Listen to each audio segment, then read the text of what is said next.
Hello and welcome to Access Paranormal. I hope you've recovered from our spooky Halloween week in which we had 5 nights of paranormal investigations. I'd also like to take this opportunity to thank Neil Murray for sorting last week's show out with the Halloween night we had at Mill Street Barracks, whilst I had a couple of days over in North Wales.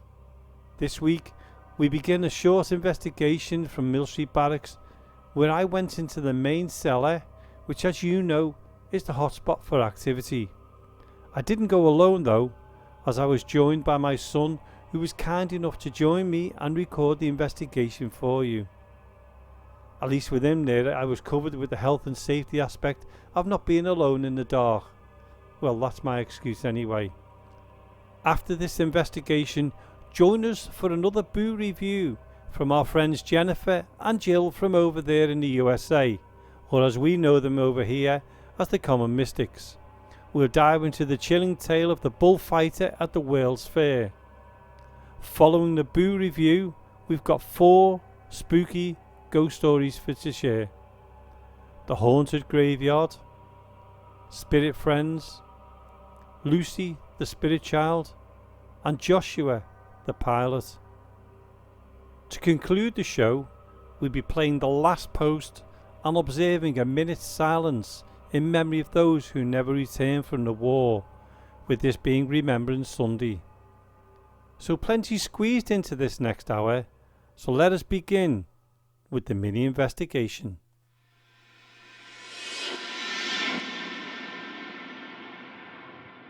Let's go down into the cellar, possibly. And the lights. For safety, lights on there. Probably going on my own.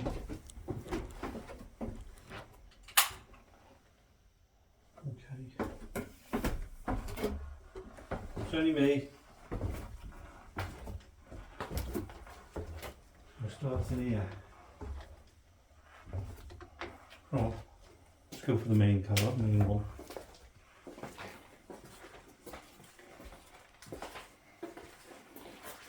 Now I've got the K2 off Jonathan, and I've got 2 cat balls. I forgot to put I'm just moving some chairs, sorry. Just in case I need to run. So I've got the K2, just got the cat balls on there, and so we turn it on it. Okay, start there.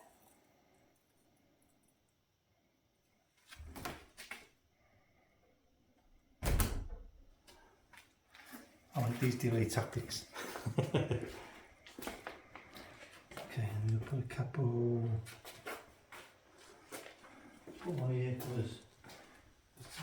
Investigation went well there. My dogs. I'll sit here. Now I know Jonathan, when he came down here, he doesn't like sitting in this area, so I'm going to sit in this area. So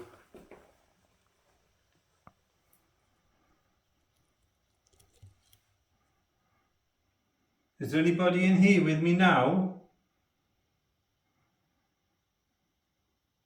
Are you able to come forward and talk to us?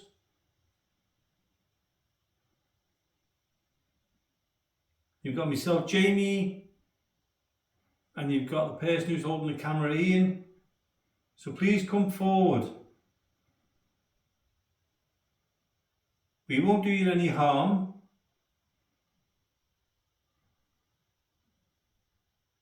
On the floor here, we've got a little box. Now if you move the box or go near the box, the lights will start to flicker. I've also got a little ball on the floor over there. If you push it, all the lights will come on, they'll flicker everywhere. And there's one just in the doorway, or just outside the doorway there, if I can. Just there. If you can make them move, what will happen is the lights will all start flashing. Is there any way you can come forward and communicate with us?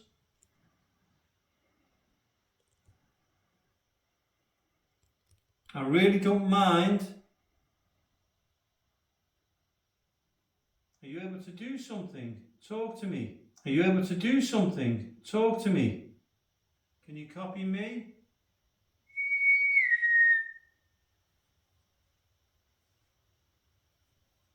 Can you copy me? Now, I know Marie was asking that. It sounds a bit silly me sitting here on my own, talking to thin air. Now, I know Marie was asking that. Can you try in any way to show me or talk to me? Let me know you're here.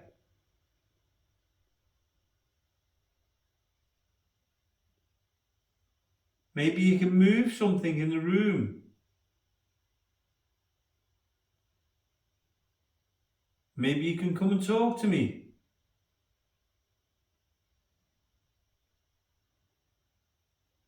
I actually thought you had footsteps down above. I'm not sure. Is there anybody in here with me now? If there is, please come and talk to me. I don't mean you any harm in any way. With me now? If there is, please come and talk to me. I've been here, 13 years now? So maybe you know me, maybe you can trust me. Could I invite you to come forward and show us you're here?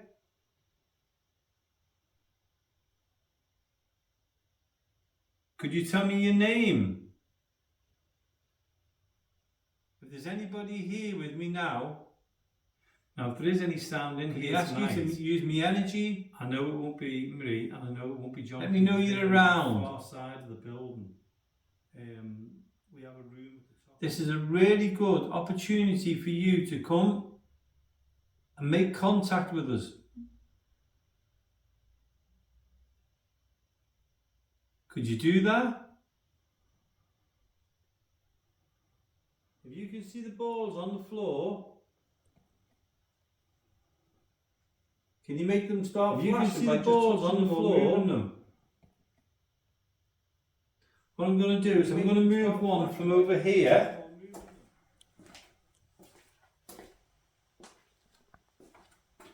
And I'm going to put it, if you can see that in my... I heard something then. I'm going to move this ball to here. If you can see that, the way it's flashing, if you go near it, if you can go near it and make it go off the way it is now, that would be great. If you can come in, if you want to just come as close as that, that's fine. You don't have to come near me. If you can make that ball go off there, or the one in the main hall, if you're a bit worried, that's fine.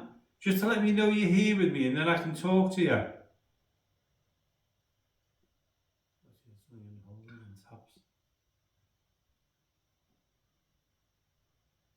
Can you talk to me?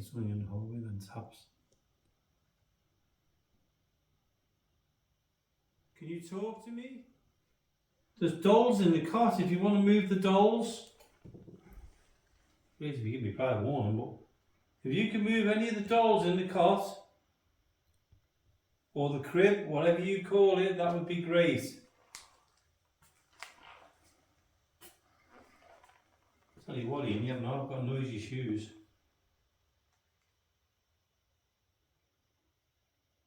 Sounds in the hall just then. Not the hall, so the sounds in the hall just then. If anybody's not been here before, the actual part I'm in at the moment, this used to be open planned, and it was used as a temporary morgue, so it's pretty weird.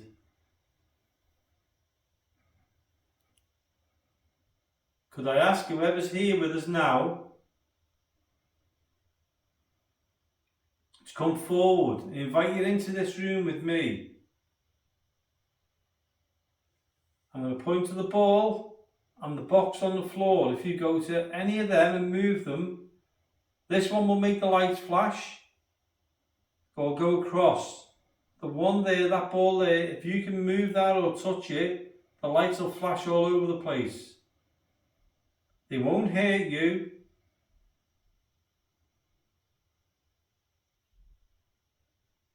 Please come forward, please come and talk to me.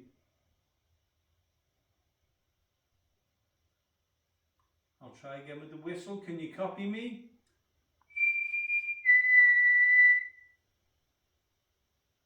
I'll try again with the whistle. Can you copy me? I'm going to ask for the two prominent people in the building to come forward. I'm going to ask for the two. Now, Claire, if you're here, to come forward. Can you come forward to me? Now, Claire, if you're here, I'd love to know you're here. I'd love to see that you're around. If you could you make one of the balls on the floor flash? Either this one or the one over there. Could you do that for me if you can?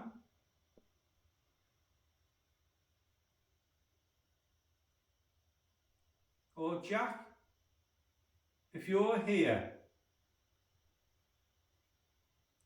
Or Jack, if you're here.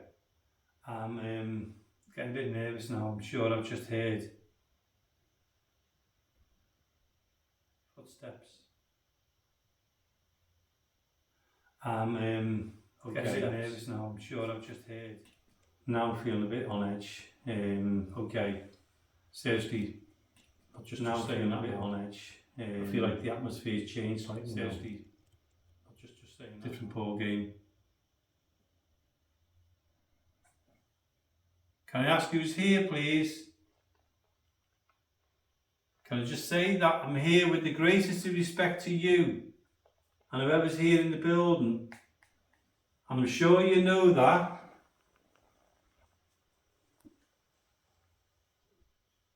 Please come forward.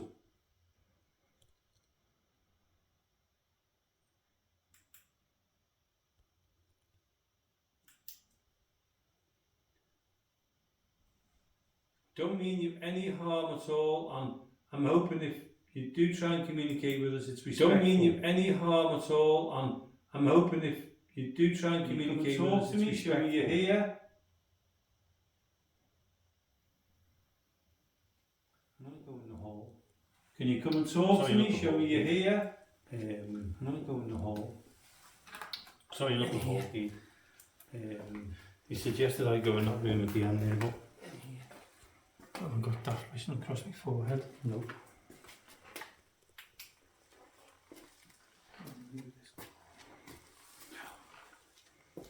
No, even with the cameraman here, it's... Oh, it's got portable. On there.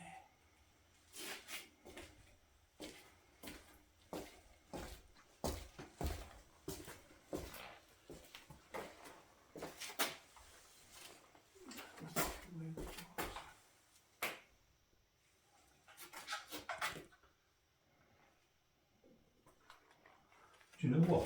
I'm going to put it on the stairs.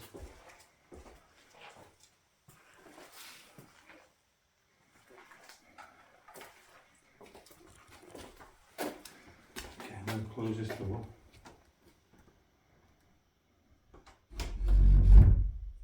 Basically, because I don't want to run into it if you have to run. Okay, I'm going to ask. Kitchen.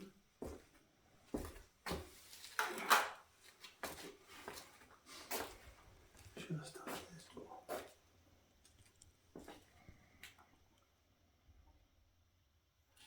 No.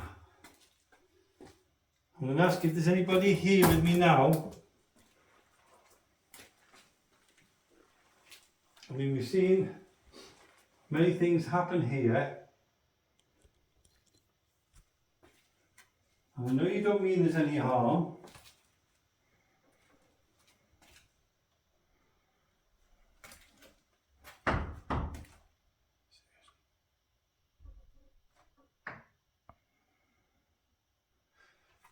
I know you don't mean me any harm, or any of us who comes here. If you can, you can come into this little corridor with me. Could you show me around? There's a ball over there. There's a box with lights on it here. And there's a ball on the stairs. So if you want to come down the stairs and move the ball, I know that you'll be around. If you can, and you're more than happy to do it, could you make one of the lights go off?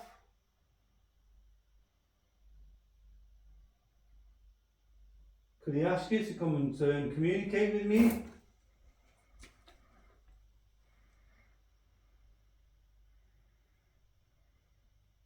I don't mean you any harm. So we're only supposed to be down here 30 minutes. I feel like I've been down here an hour already. Don't mean you any harm. Your name's Jamie. I think you know that anyway. If you're on the stairs, can you make the lights flash on the stairs?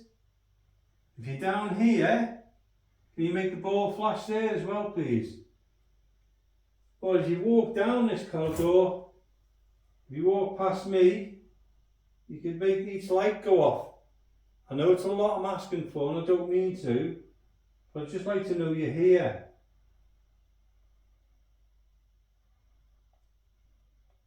Can you copy me?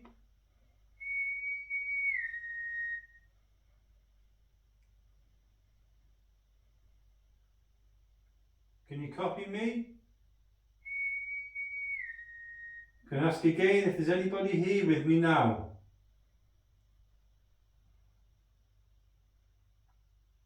Could you come forward?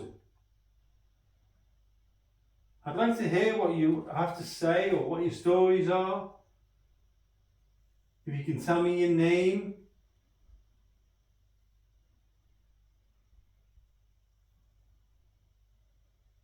I've been coming here now for 13 years.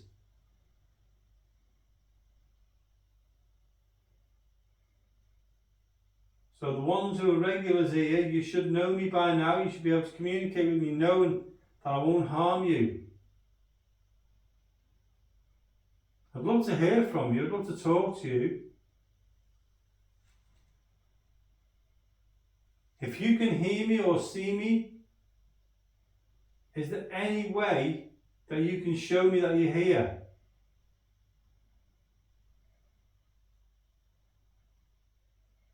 Can you make the lights on the floor move? Make them flash?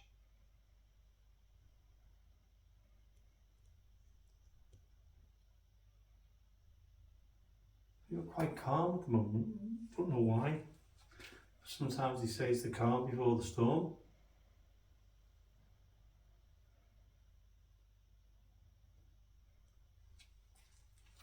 Are you able to talk to me, please? Let's get a sound from that way. What I'll do in a minute, if it stays like this, I'll move into the boiler room. Are you here with me now? If you are, can you make the lights flash on the floor? Move the ball. Use my energy. Use my energy to try and communicate. I really don't mind. Or if you know a way of communicating, that's fine by me. If you have your way of doing it, please do it.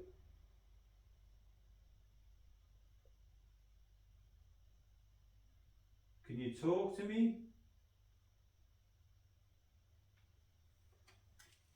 Can you say something to me, please? Can you talk to me? Don't know whether the camera picked anything up down there, but I've also seen something move across. Whether it was a fly or something, I don't know, but Doesn't seem to be any flies down here tonight.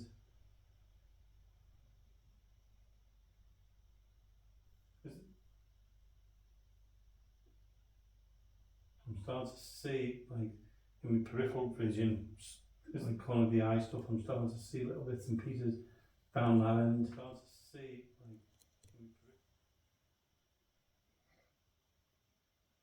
what's in the shadow up there? Why shadow up there, I don't know. And ask again, if there's somebody here with me now, please come forward. I really don't mind. And ask again, if there's somebody here with me now, please come forward.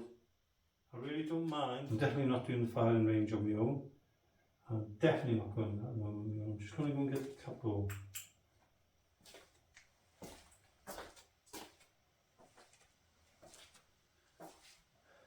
You know, with my ideas, I do these long vigils. Sometimes my ideas, they should tell me where to go. And then I don't have to go through with it.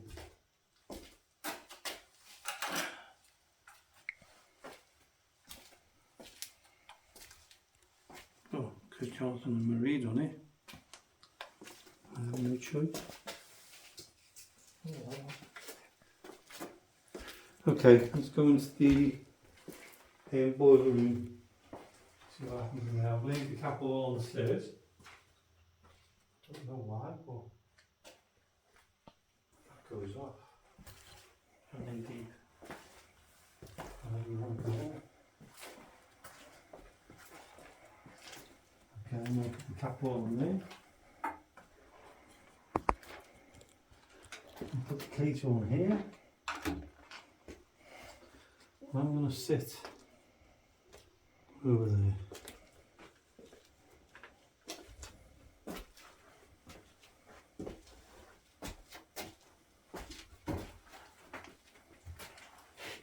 Okay, that's out.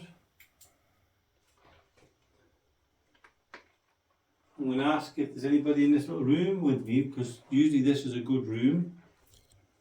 If you can, and you're willing to do so, you're right, Ian. Yeah. Like I said before, because of where we are, we were told that we can't come down here on our own. It's health and safety reason wise. That's why I've got Ian behind the camera there. But it's still nervy, especially when he doesn't talk as well. I'm going to ask if there's anybody in here with me now. Could you come forward, please? Come and talk to me. Come and show me you're here. If you can see the ball on the table over there, can you make it flash? There's one on the stairs. If you'd like to come down the stairs, please do so. And on the table, we call it a K2, but it's a little box. And if you move it or press on it, well, if I press on it, I can show you what happens. See the light flashing? So if you come close to that, that would be great, because I'd know that you're close to me. And I'd like you to come and sit on one of the chairs. Come and talk to me. Come and show me you're here. Can you knock?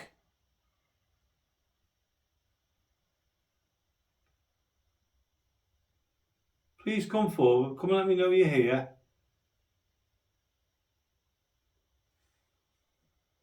Cold in here.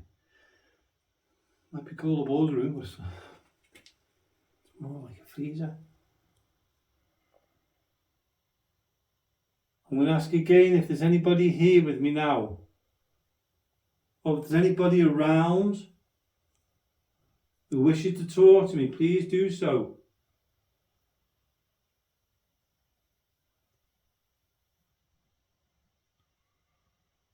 If you can see the light on the table, make that light flash.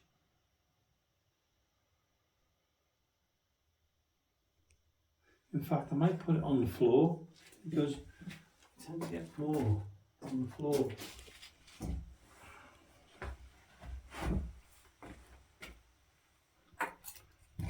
So what I'll do, that ball there. That's what it was.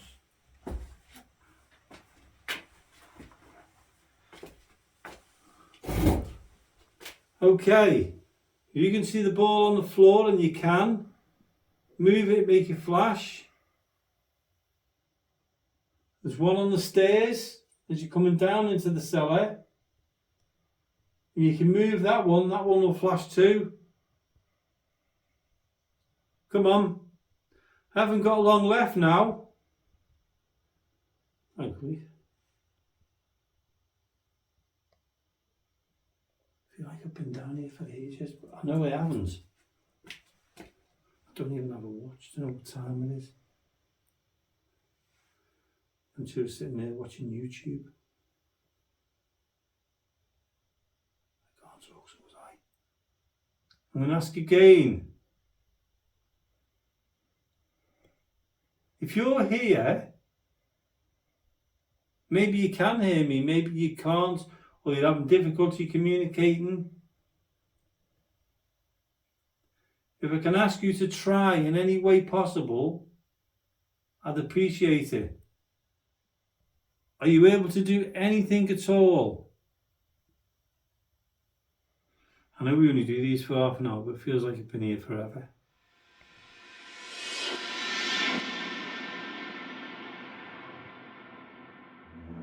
If you'd like to join our Facebook community, why not search for Access Paranormal Radio Podcast? There's always something very spooky going on the Access Paranormal Facebook page.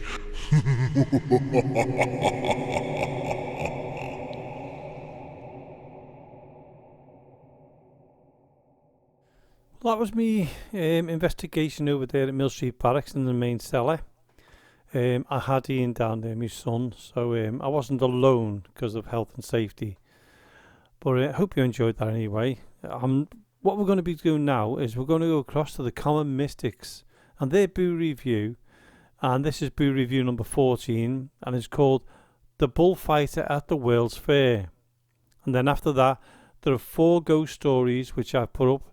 So I hope you enjoyed that, and it will end with the last post, and then a minute's silence, and then it'll come to the end of the show after the final part of the last post. So I hope you've enjoyed it. I'll leave you here. I'm going to pass it over now to the Common Mystics, and enjoy the next half an hour.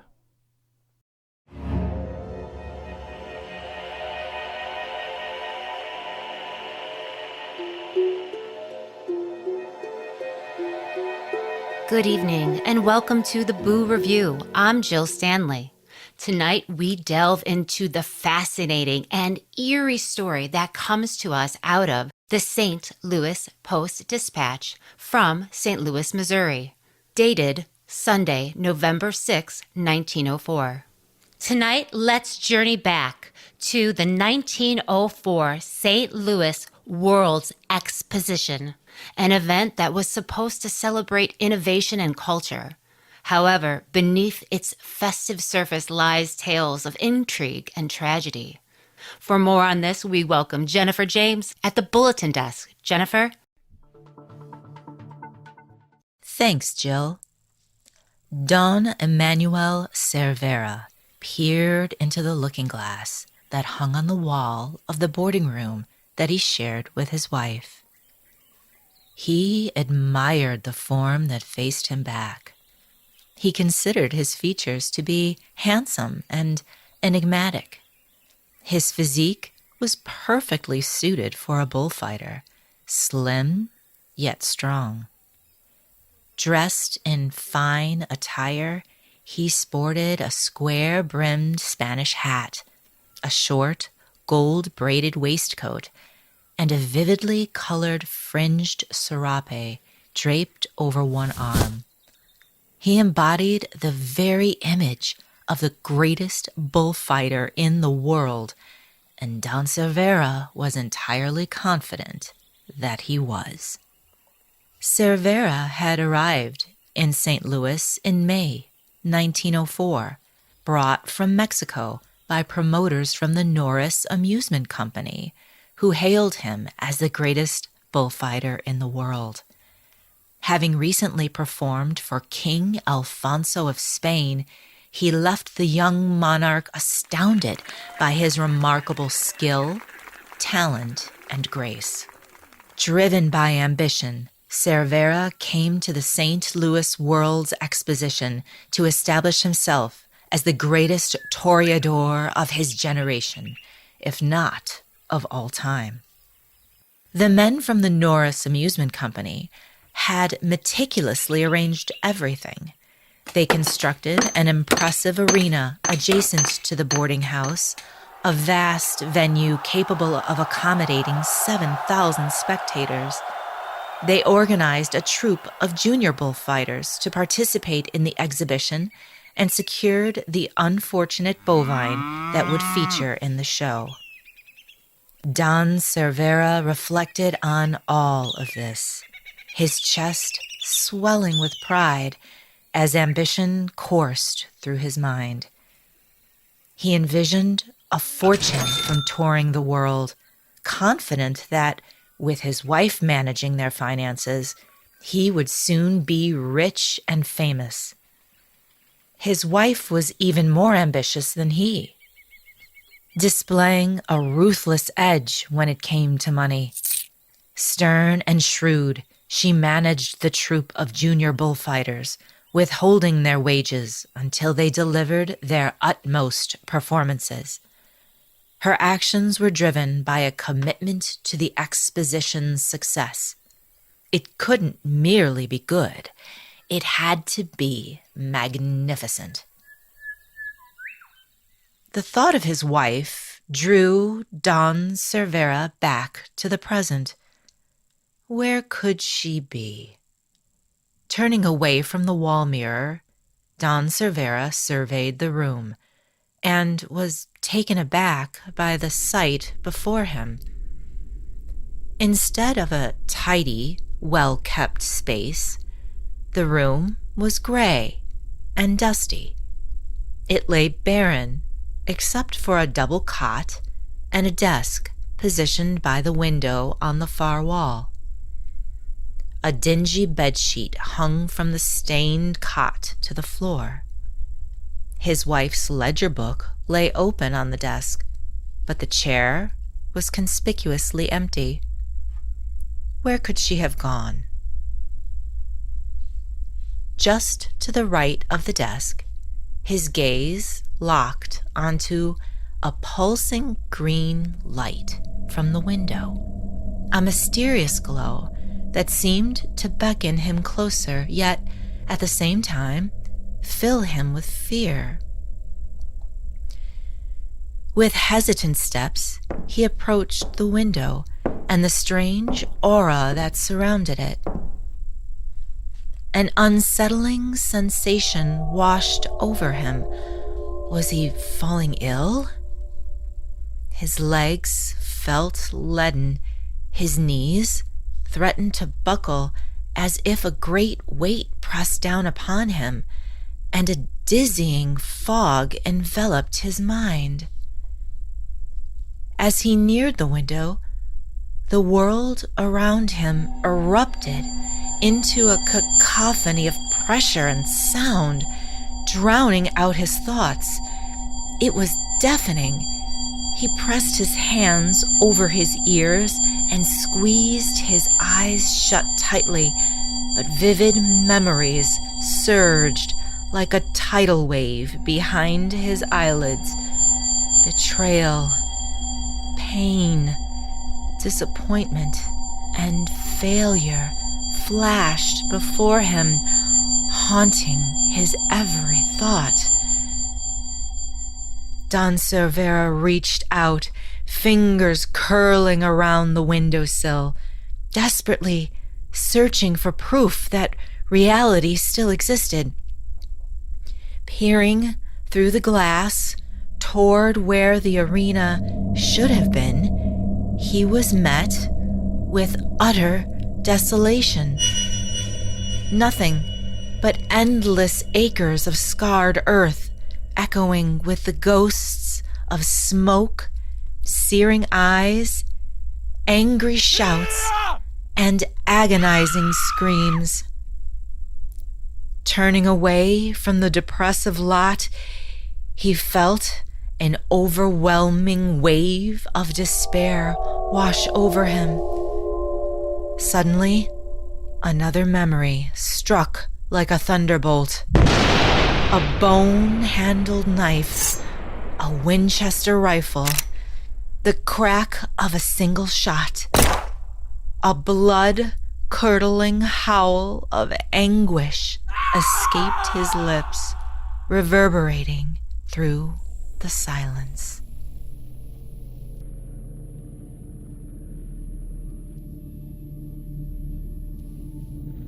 Outside the abandoned boarding house stood Frank and Harry Webb, two teenage brothers who had just arrived in St. Louis by passenger train from Belleville, Illinois. Harry clutched a flyer describing the greatest bullfighting spectacle in the history of the world. He stared at the building, bewildered, as the green searchlight of the Ferris wheel pulsed overhead, casting an eerie glow over the massive shape of the vacant structure and spreading long shadows over the mounds of wreckage and charred debris that lay beside it. Just then, an amusement park worker hustled by them, pushing a refrigerated cart of ice cream. The boys stopped him and inquired about the arena and the bullfighting performance they had spotted on posters and flyers scattered throughout Belleville. For the price of 2 cones, the peddler told the boys that just 4 months prior, a crowd of 7,000 eager souls had gathered for what was promised to be the greatest exhibition of bullfighting ever seen. However, the troupe of performers refused to take the stage, insisting that they were owed back wages. Despite the spectators having paid good money for the event, the Norris Amusement Company had brought in Wild West show performers. But the audience was dissatisfied. They had come to witness an authentic bullfight. As the crowd grew more and more restless, shouting and chanting in frustration, their agitation escalated, ultimately leading to the arena being set ablaze.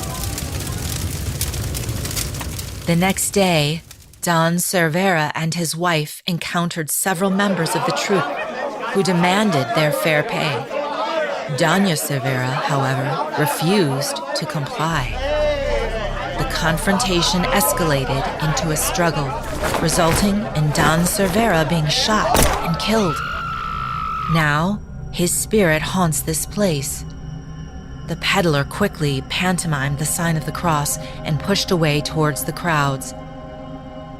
At that moment, Frank and Harry heard an unmistakable wail of despair emanating from the window. They glanced up just in time to catch a glimpse of a bullfighter, a ghost bathed in a sickly green glow from the pulsing lights of the Ferris wheel. Without hesitation, they ran, leaving behind a crumpled flyer touting the greatest bullfighting spectacle in the history of the world. Inside the abandoned boarding house, Don Emmanuel Cervera again peered into the looking glass that hung on the wall of the boarding room that he shared with his wife, admiring the form that faced him back, trapped for an eternity in a tormenting cycle of hope, realization, and despair. Even today, visitors to the historic site of the 1904 St. Louis World's Exposition report hearing mysterious sounds and an unexplainable wailing in the public park that once hosted the bullfighting arena and the boarding house where Don Cervera was tragically murdered. Some have reported glimpsing the desolate figure of a matador, searching his surroundings in confusion and crying out in desperation and despair. Back to you, Jill. As we conclude our exploration of the haunted legacy of the 1904 St. Louis World's Exposition, one couldn't help but to feel the profound weight of history that lingers in that public park. Until next time, thank you for joining us, and may your evening be free of ghostly encounters, unless, of course, you welcome them. The Boo Review is a production of Common Mystics Media in association with Access Paranormal. Story by Dennis Brose. Editing by Yokai Audio, Kalamazoo, Michigan. For more Common Mystics, please check out our website, commonmystics.net. Follow us on all our socials at Common Mystics Pod. Thank you so much and good night. The Haunted Graveyard. As the sun dipped below the horizon, casting an orange glow over the deserted town, Emily found herself drawn to what is known by the locals as the Haunted Graveyard. Intrigued by the local tales of restless spirits roaming the crumbling headstones, she decided to take a lone walk through the eerie grounds. The cool breeze rustled through the leaves as Emily stepped past the creaking iron gates, her footsteps echoing in the silence. The moonless night had added an extra layer of darkness to the already haunting atmosphere. She couldn't shake the feeling of being watched, as if someone or something was following her. Concerned yet inexplicably fascinated, Emily ventured into the graveyard. The moonlight's absence left the surroundings shrouded in unsettled darkness. Her gaze fell upon a derelict chapel tucked away in a forgotten corner of the cemetery. Its decaying walls seemed to be whispering secrets of long-forgotten prayers. Heart pounding, Emily couldn't resist the urge to explore the chapel. She pushed open the wooden doors, revealing a dimly lit interior adorned with broken pews and debris. The air hung heavy with the scent of decay. Despite her growing unease, curiosity propelled her forward. As she entered the chapel, Emily glanced back just for a moment. In the instant, her eyes met the darkness behind her, a chilling sensation ran down her spine. She quickly averted her gaze, knowing all too well the legends about the spirits who seek revenge on those who dare to look back. Determined to make it safely home, Emily hurried across the cemetery, her footsteps quickening with every step. But the sound of shuffling feet echoed through the night, and her pulse raced. The footsteps were drawing nearer, closing with alarming swiftness. Fear gripped her heart as she darted through the empty streets of the town. Footsteps echoed behind her, growing louder and closer with each passing second. Emily's mind raced with questions. Who was the spirit haunting her? Why had it chosen her? And most importantly, what were their intentions? Finally reaching her front door, Emily fumbled for her keys. Hands trembling uncontrollably, she swung the door open. Relief washed over her as she stepped into the familiar safety of her home. Gasping for breath, she finally felt the sense of sanctuary. As the door closed behind her, Emily turned, her eyes widening in disbelief. There, standing in the porch, was the spirit that had followed her through the graveyard. It was a hazy figure, translucent, yet touched by an ethereal light. Instead of anger or malice, its eyes held a desperate longing, a sadness that had broken her heart. In that moment, Emily realised that the spirit was not a vengeful force, but a lost soul seeking solace.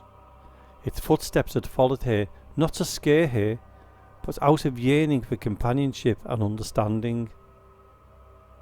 From that day forward, Emily made it her mission to uncover the truth behind the spirit's wandering.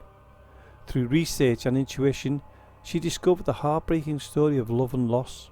With compassion and empathy, Emily guided the spirit towards finding peace, freeing it from the torments that it had tethered it to the world of the living. As the spirit finally found eternal rest, Emily couldn't help but feel a sense of fulfillment. Her journey through the haunted graveyard that had taught her not to judge appearances, but to listen to the whispers in the wind and the stories that echoed through the forgotten halls. In the end, her fear had transformed into compassion, forever altering the course of her own life. Spirit Friends. In a small town, nestled on the outskirts of a dense forest, there stood a grand old house that long been abandoned. With its windows boarded up and ivy creeping up its weathered walls, it stood in a silent reminder of the past. But hidden within its crumbling walls were two spirits, friends, enveloped in a bond of transcended time. The first spirit, Amelia, a free-spirited girl who had passed away many years ago. Her raven black hair flowed gracefully as she moved, and piercing blue eyes shimmering with the mischievous light. By her side was Samuel, a gentle soul with kind eyes, who had lived in the house during his lifetime. His spectre wore an old tweed jacket that seemed to blend with the shadows. Despite their fading existence, Amelia and Samuel revelled in their journeys through the halls of their former home.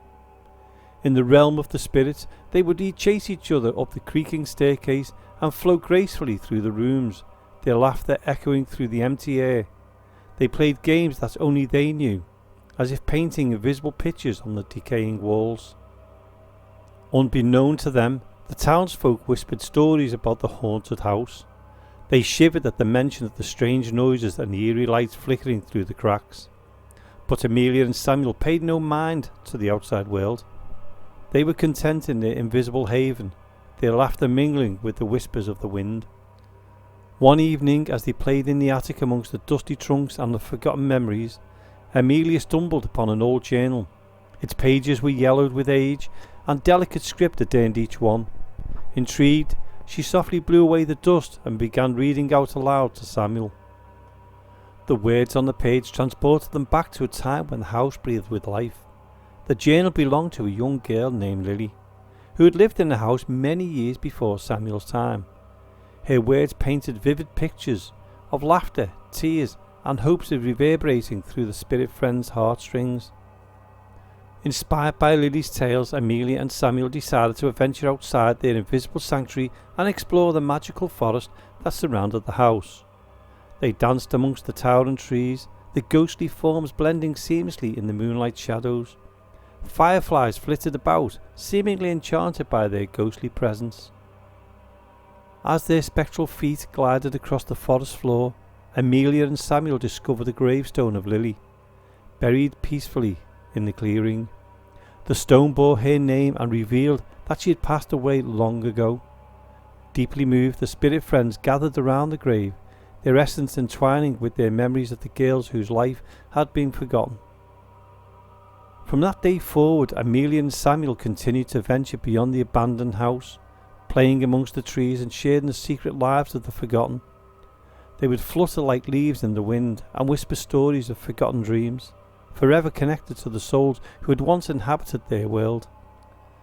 And although the townsfolk would never see Amelia and Samuel for who they truly were, they would be forever intrigued by the mysterious happenings in and around the old house.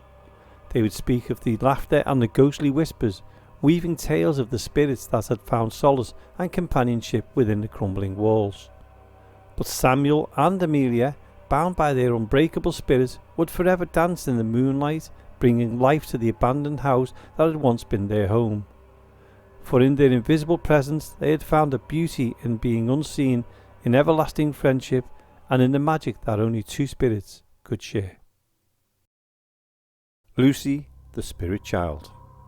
As the moon bathed at the old city of Liverpool in an eerie glow, a small team of paranormal investigators gathered outside a ramshackle Victorian house that had stood abandoned for years. Its dilapidated appearance had held an undeniable air of mystery and dread. The legends swirling around the house spoke of a spirit child named Lucy, trapped within its walls, forever yearning for that warmth of a family. Leading the team was Sandra Grove, a seasoned paranormal investigator with a passion for uncovering the truth behind haunted houses. Dark-haired and intrepid, she had encountered countless spirits and entities throughout her career. However, the story surrounding Lucy intrigued her more than any other. Determined to shed light on this mystery, Sandra had made it a mission to find out what lay beyond the ghost whispers that echoed through the decaying corridors. As the team cautiously entered the house, their flashlights illuminated the cobweb-covered furniture and faded wallpaper.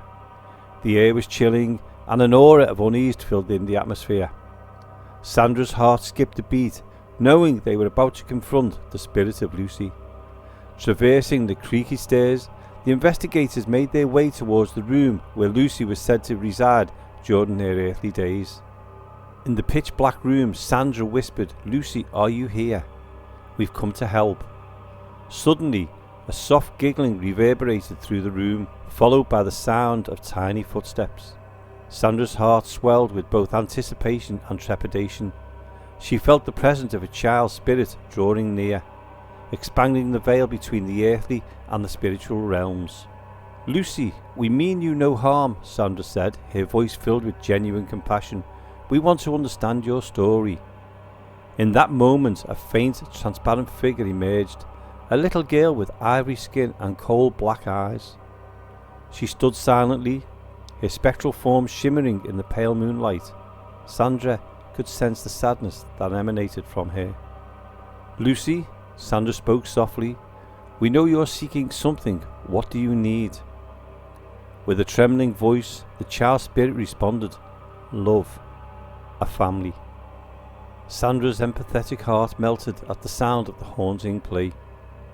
She felt a deep connection to Lucy, understanding the child's longing for a warmth of a home. "We'll find you a family, Lucy, but first we must set you free," Sandra promised, her voice filled with resolve. The team embarked on a journey to uncover Lucy's tragic past. Hours of research led them to a long-forgotten grave on the outskirts of the city. In a corner, they discovered Lucy's tombstone, barely visible beneath the overgrown grass and forgotten memories. Gathering around the grave, the investigators chanted ancient incantations, calling upon the spiritual forces to release Lucy's soul. As the words filled the air, a gentle wind stirred, carrying whispers of gratitude. The child spirit felt her chains break, her soul set free from the confines of the haunted house. Returning to the dilapidated home, Sandra placed a small silver locket on an old dusty mantle. Every night she whispered messages of love into the locket, imagining the spirits of a loving family embracing Lucy in their arms. And though Sandra couldn't be certain of the outcome, she hoped that the collective love and wishes of the investigators would pave the way for Lucy to find peace. From that day forward, the haunted house in Liverpool stood as a symbol of hope, a place where lost souls would be heard, and where the yearning heart of a child named Lucy would forever be cherished. Josiah, the pilot. The wind howled, echoing through the desolate expanse of the old Liverpool airport. A solitary figure, etched against the twilight sky, stood vigil. Josiah, a pilot from the heart of Huyton, his spirit bound to this hallowed ground. He was just 21 when the war claimed him, a young life cut short in the defence of his homeland. His plane, a Spitfire, a sleek silver bird, had been a source of pride and a symbol of hope, but now it was a mere memory, a relic of the bygone era. "The sky was our domain," he began, his voice a whisper carrying in the wind. "A boundless expanse and a canvas upon where we painted our destiny. We soared above the clouds, fearless and invincible." He spoke of the camaraderie, a shared dreams and the unspoken bond of the united young pilots. They were more than just comrades in arms. They were brothers, bound by a shared purpose. "The day I fell," he continued, his voice laced with a bittersweet nostalgia, "was like a day like no other. We took to the skies, determined to defend our homeland. Every Remembrance Day," he said, his gaze fixed on the horizon, "I return, I join the ranks of the fallen, a silent vigil, a testament to those that sacrificed themselves." As he spoke, a spectral procession materialized around him, a legion of lost souls, each with their own story of courage and sacrifice. Their forms shimmered and faded, a haunting reminder of the war's enduring toll.